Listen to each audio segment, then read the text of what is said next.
কিচেনস recipe থেকে স্বাগতম।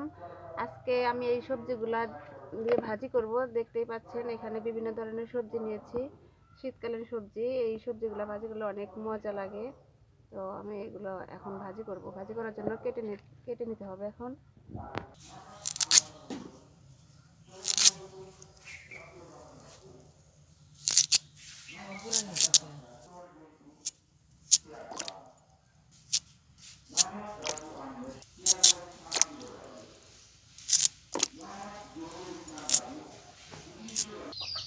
এই যে দেখতে পাচ্ছেন শোলার পাতা।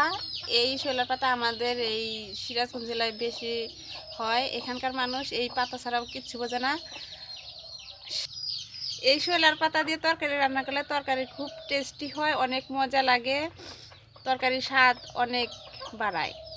এটা ছাড়া আমাদের চলেই না। শীতকালীন সবজি, শীতকালেই হয় এটা। শীতকালে এই অঞ্চলের মানুষগুলা এটা বেশি খেয়ে থাকে। কড়াইতে তেল দিয়ে দিলাম,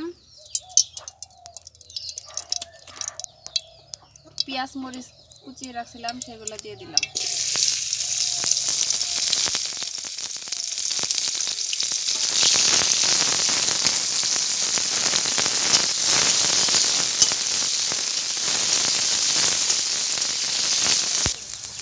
ফোড়ন দিয়ে দিলাম।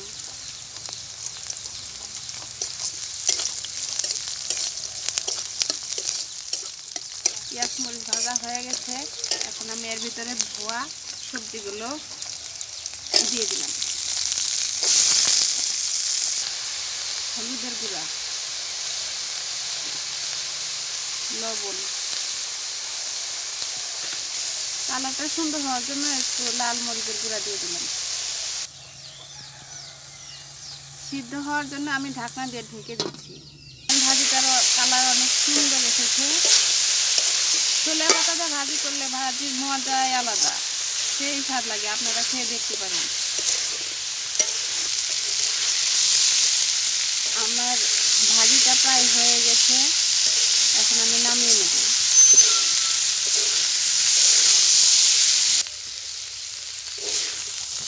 ভাজাটা নামিয়ে নিতেছি। দেখুন অনেক সুন্দর হয়েছে। এই ছোলার পাতা কিন্তু আপনারা সব সবজিতেই ব্যবহার করতে পারেন, সব সবজিতেই খাওয়া যায়। হয়ে গেছে ছোলা পাতা দিয়ে সবজি ভাজি। দেখুন আমার এই রেসিপিটা যদি আপনাদের ভালো লেগে থাকে তাহলে অবশ্যই আমার চ্যানেলটিকে লাইক কমেন্ট শেয়ার করবেন, আর সাথে সাবস্ক্রাইব করতে ভুলবেন না।